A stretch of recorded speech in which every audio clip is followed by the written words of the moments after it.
여러분 안녕하십니까. 2017년 11월 15일 국내 관측 사상 두 번째 규모의 지진으로 포항은 삽시간에 재난의 도시가 됐었죠. 이후 연구, 조사와 수사까지 벌여 이 지진이 인재로 인한 촉발 지진으로 확인됐고, 특별법이 제정돼 피해 주민 지원과 도시 재건도 이루어졌습니다만, 국책 사업을 주도한 정부의 공식적인 사과는커녕 정신적 피해에 대한 보상은 8년 가까이 지난 지금까지도 없습니다.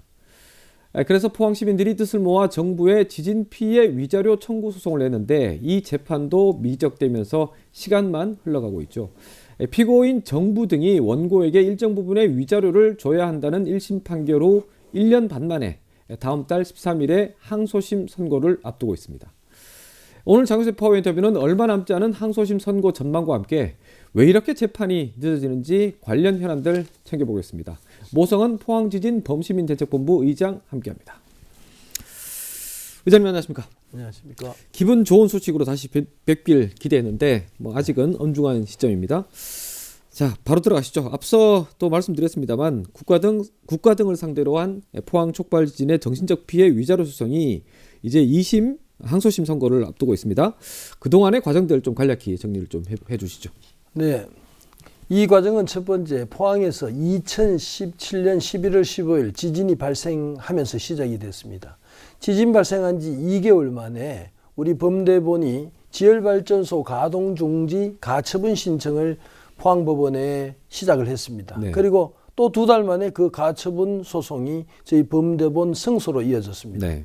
그때부터 저희들은 지진 소송을 시작하게 된 겁니다.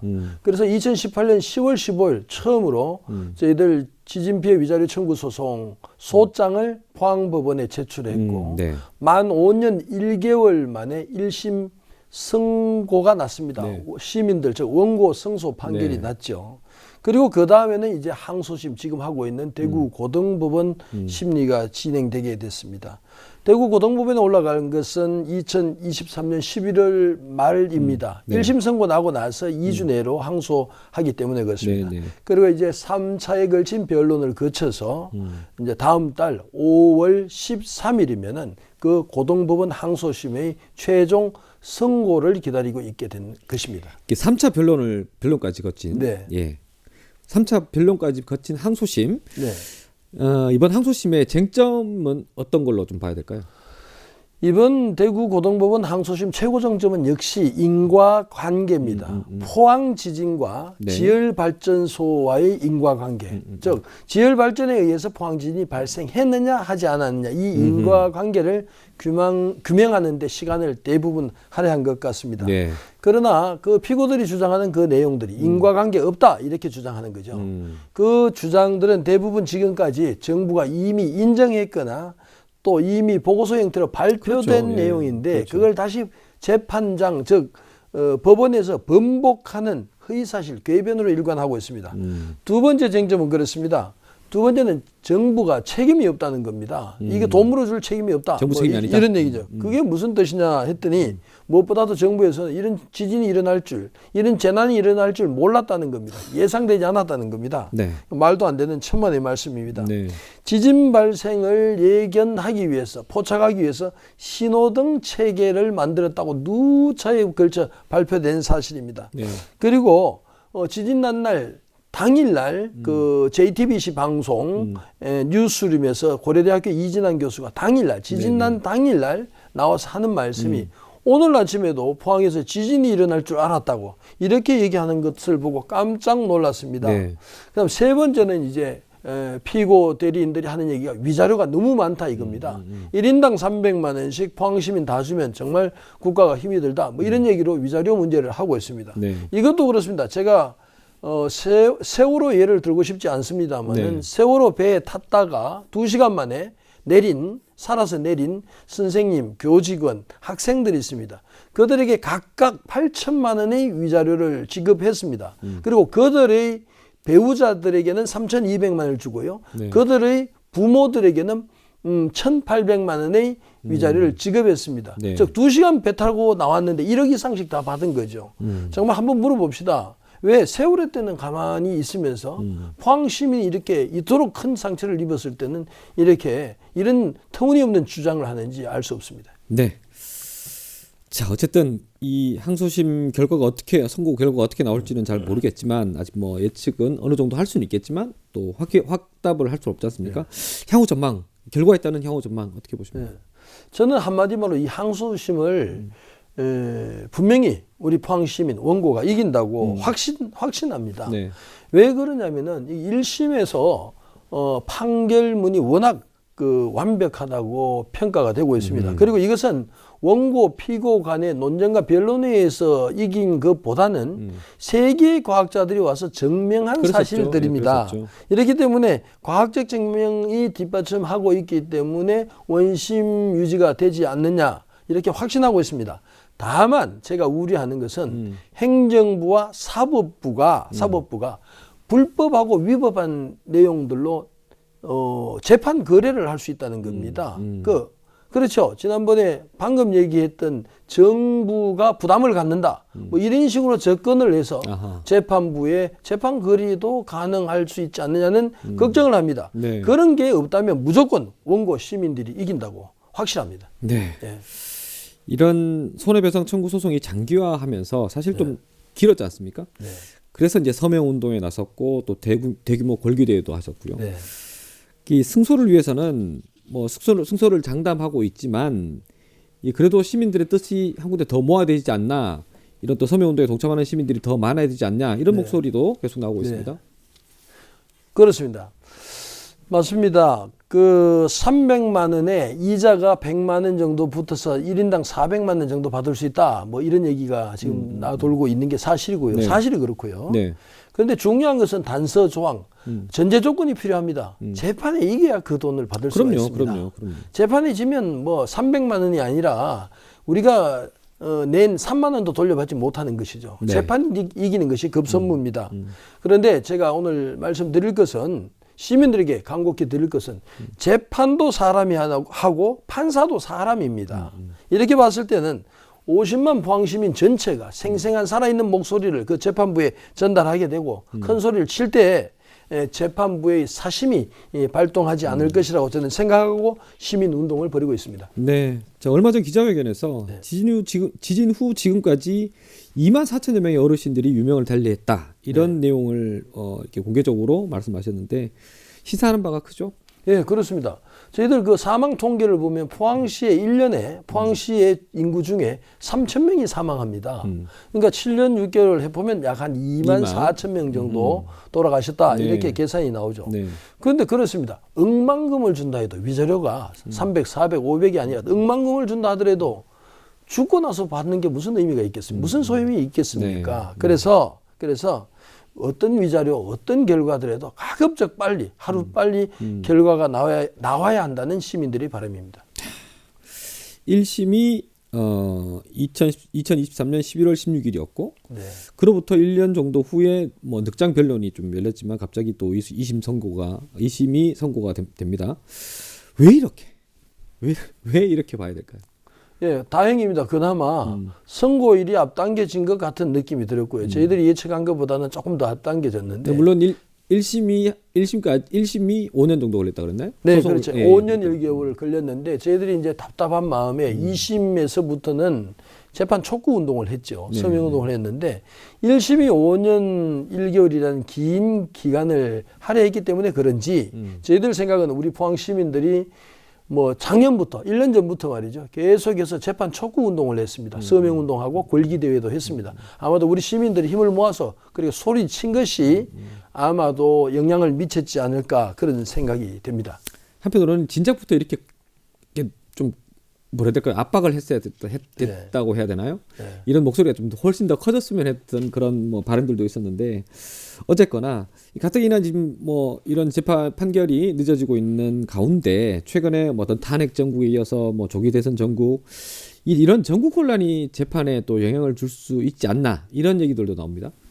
예, 저도 사실 오늘 이 방송 준비를 하고 온 차에서도 그 얘기를 들었어요. 이 탄핵 정국, 국가가 이렇게 돼 있는데 또 정치가 이런데 또 산불이 이렇게 났는데 그렇죠. 그 포항 시민에게 줄 수 있는 돈이 있을까? 이렇게 누가 지적을 하더라고요. 그 대부분 분들이 그렇게 걱정을 하는데 사실은 그것과 구분되고 무관하다고 저는 생각합니다. 이 세상의 재판은요, 모든 사람에게 또 모든 환경과 상황에서 중립적이고 객관적이어야 합니다.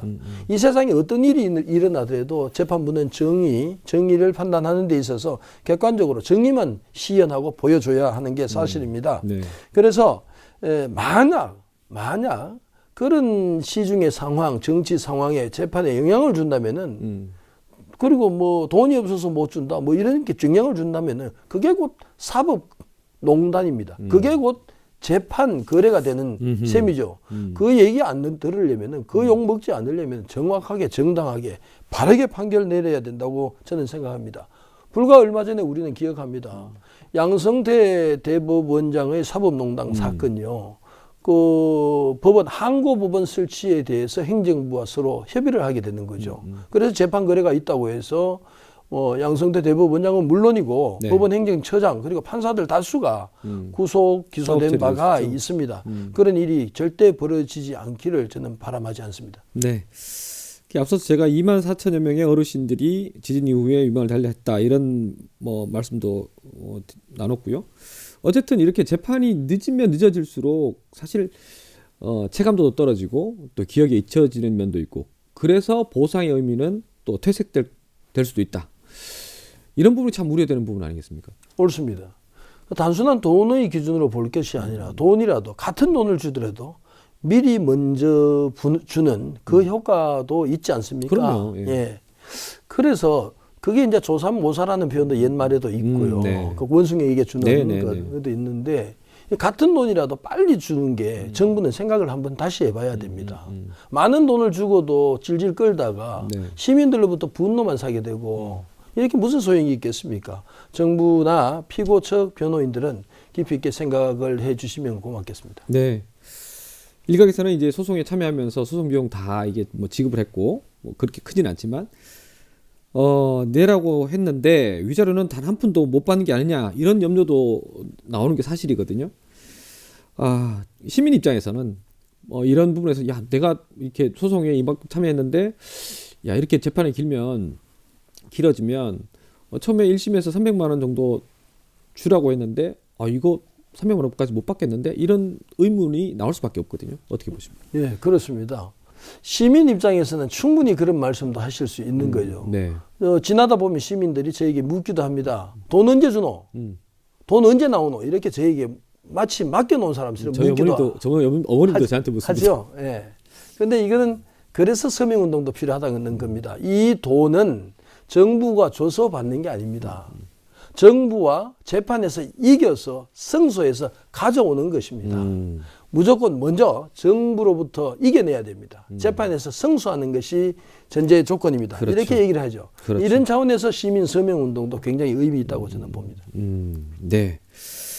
자, 어쨌든 주의 환기 차원에서 이 방송을 보시는 분들 제일 중요한 거는 이게 재난이 났을 때 그걸 온전하게 기억을 하고 또 이어지는 게 중요할 텐데 지금 소송 과정에서 이제까지 왔던 어떤 검찰 수사 결과도 시민들이 좀 숙지를 해야 되는 부분 아니겠습니까? 네. 그 주의 환기 차원에서 검찰 수사 결과 다시 한번 또 정리를 좀 해주시죠. 제가 대한민국 검찰, 즉 중앙지방검찰의 피의자들을 고소한 것이 2019년 3월 29일이었습니다. 즉 그 서울 프레스센터에서 포항 지진은 족발 지진이라고 나고 예. 단 9일 만에 형사고소장 그리고 고발장을 써서 중앙지검에다가 책임자 고소고발을 했습니다.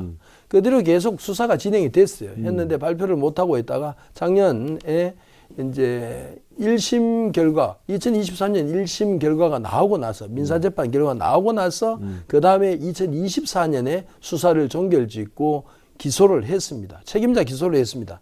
근데 다만 기소된 사람이 매우 제한적이라서 제가 다시 검찰 항고를 한 적이 있죠. 네. 그게 이제 보도가 된 적이 있는데 이제 지금 기소된 사람은 주로 A기평, 에너지기술평가원, 그리고 한국지질자원연구원 지자연 그러죠. 네. 그 밖에 서울대학교 산학협동단 산업협력단 소속 예. 산학협력단 소속 연구진들이 기소됐습니다. 그런데 저희들이 중점을 둬서 고소했던 거는 대한민국 정부에 관계되는 공무원들, 특히 고위 공무원들이 책임을 져야 되지 않느냐. 고위 공무원들에게 책임을 묻자라고 했는데 그게 기각되거나 불기소됐습니다. 네. 그래서 다시 한번 그렇죠. 검찰 항고를 해놓은 상태고 지금 현재는 형사재판이 진행되고 있고 네네. 항고 결과는 아직 안 나왔습니다. 네. 그것도 좀 결과를 좀 주목해야 될 네. 부분인 것 같습니다. 뭐 여러 해석들이 뭐 있을 수밖에 없겠지만 의장님께서 보는 입장에서 왜 이렇게 주무부처와 전담기관은 책임에서 배제된 걸까요? 네. 제가 이제 불기소 처분 이유서라고 있습니다. 이제 제가 고소 고발을 했는데 이 피해자를 기소하지 않은 검찰이 기소하지 않은 이유를 적게 돼 있어요. 네. 불기소한 이유를 적게 돼 있습니다. 네. 저에게 통보를 하게 돼 있습니다. 제가 그걸 이제 찾아보니 공무원들을 불기소한 이유는 단 한 가지밖에 없습니다. 몰랐다는 겁니다. 몰랐다? 지진이 일어날 줄 몰랐다. 지진이 일어난 걸 상상도 못했다. 그리고 보고받은 적도 없다. 이제 이 얘기입니다. 네. 근데 안타까운 것은 그겁니다. 그 내용들이 다 그럼 왜 몰랐을까? 어떻게 몰랐을까? 보고받은 적 없다. 이걸 어떻게 알았을까? 대부분 그 피의자들, 제가 고소한 피해자들의 진술에만 근거를 하고 있어요. 검찰이 그들 공무원들 진술만 근거로 해서 이 공무원은 몰랐다. 이 공무원은 보고받은 적이 없다. 그러므로 따라서 귀책 사유가 없다. 그래서 불기소한다. 네. 이렇게 나와 있는 것입니다. 그게 참 안타깝게 이럴 데가 없는데 이런 수사가 어디 있습니까? 이런 수사 결과가 어디 있습니까? 그래서 제가 검찰 항고를 제출한 것도 그런 내용입니다. 근데 이런 거죠. 몰랐다. 이거는 이 항소심에서도 민사소송 아까 얘기했던 대구고등법원 항소심 즉 위자료 청구 소송 항소심에서 똑같은 얘기를 하고 있어요. 이 지진이 일어날 줄 예상치 못했다는 겁니다. 네. 저는 한 가지 묻고 싶었어요. 남녀 한 쌍이 결혼을 했는데 애 임신할 줄 몰랐다. 이 말이 됩니까? 이거와 똑같은 얘기입니다. 말도 안 되는 얘기인데 이런 걸 갖고 끝끝내 궤변으로서 허위사실로서 주장하고 있는 것이 피고 측의 그 일관된 주장들입니다. 기본적으로 이게 해당 사업을 주관했던 부처, 부서 그 관계 공무원들의 뭐 직무유기부터 시작되는 거군요. 그렇죠. 예. 모르는 것도 직무유기입니다. 모르는 건 알아야 되죠. 공무원은요. 그것도 일반 공무원이 아니고 전문 공무원들입니다. 네. 신호등 체계라는 게 있었는데 왜 노란불일 때 몰랐냐? 그렇죠. 빨간불이 들어왔어요. 그러니까. 노란불이 몰랐을 뿐만 아니고 빨간불이 들어왔기 때문에 2017년 4월 15일 물을 주입했어요. 주입했는데 빨간불이 들어왔단 말이죠. 네. 들어와서 그래 수도비 됐어요. 멈춰졌습니다.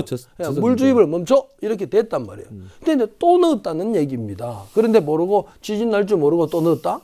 그게 말이 앞뒤가 안 맞는 말이죠. 예, 네. 저도 이 포항 지진에 대해서 계속 이렇게 좀 주시해왔고 분석을 해왔지만 다시 들어보니까 참 안타깝게 그지없는 네. 그런 과정들이었고 이런 재난이 정말 포항 시민들에게는 엄청난 재난이었지 않습니까? 지금도 예. 진행형이고 그런 재난이 참 어이없었다 이렇게 정의할 수 있는 그런 큰 사건이 아니었나 이렇게 생각이 듭니다. 자, 어떻게든 특별부까지도 참 어렵게 제정이 됐습니다만 그 후에 그에 따른 약속들 이 반드시 좀 지켜져야 되지 않겠습니까? 그게 이제 일구이연하는 정부가 되는 꼴입니다. 입법부에서 국회에서 그것도 여야가 합의하에서 포항지진 특별법을 제정했습니다. 그 특별법 속에 뭘 만들었냐면 포항지진 피해 진상조사위원회라는 것을 그렇습니다. 발족시켰습니다. 그렇습니다. 그 근거로 해서요. 그런데 자 한번 보십시오. 먼저 그 전에 대한민국 정부가 국가 예산을 가지고 20억 원이라는 돈, 엄청난 돈입니다. 가지고 자기들이 정부조사연구단을 구성했습니다. 네. 자기의 입맛에 맞는 세계의 석학들을 데려다 와서 연구를 시켰어요. 1년 후에 그 결과가 발표됐습니다. 네. 정부조사연구단의 결과가 2019년 3월 20일 서울 프레스센터에서 맞습니다. 나왔죠. 네. 거기에서 그분들이 포항지진은 지열발전에 의해서 촉발된 촉발지진이라고 발표를 했습니다. 인재라고 못을 박아버린 오전에 거죠. 예. 했죠. 그리고 오후에 바로 그것도 그 해당 부처가 산업부예요.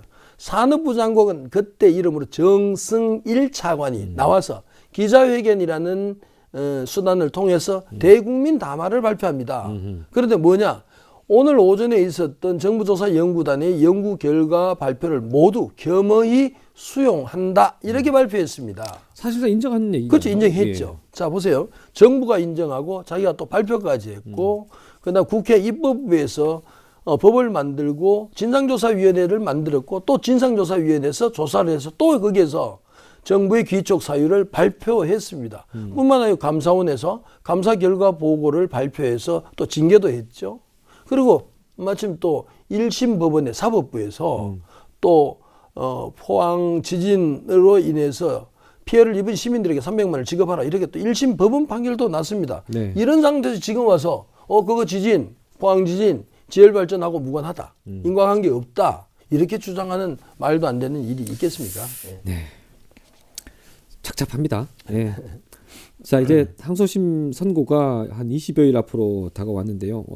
지난 14일 포항 지도층을 향한 호소문도 내놨습니다.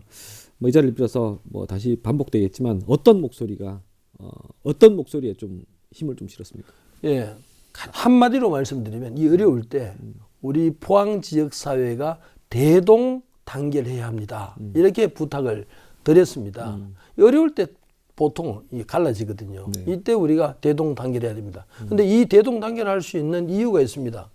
지금 이 포항 지진 위자료 청구 소송은 이당 저당 정당에 그렇죠. 의해서 구분되지 않습니다. 네. 그리고 종교, 기독교, 불교 구분 전혀 되지 않습니다.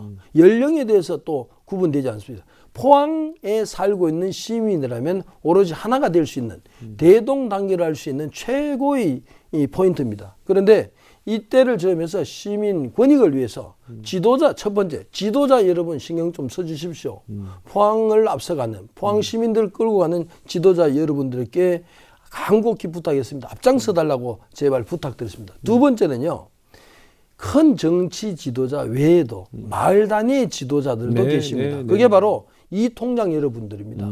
지난번에 1심 선고 나고 단 4개월 만에 나머지 45만 명 시민들을 다 포함시킨 사람이 이 통장님들입니다. 그랬었죠. 지금 앞으로 나면 한 20일 만에 할 수 있는 사람은 이 통장 여러분밖에 없습니다. 아하. 예, 그리고 세 번째 종교 지도자들께도 당부드렸습니다. 지금까지 기독교를 비롯한 종교계에서 가장 많이 도와주고 계셨습니다. 이번에 이제 다음 주면 네. 이제 그 부활절 연합 예배가 있습니다.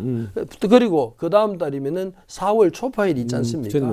이때 목사님, 스님들께 부탁드리는 거죠. 이때 좀 대동단결할 수 있는 기회를 좀 주고 강조를 좀 해달라. 그리고요, 넷째로는 변호사분들께라도 부탁을 드렸어요.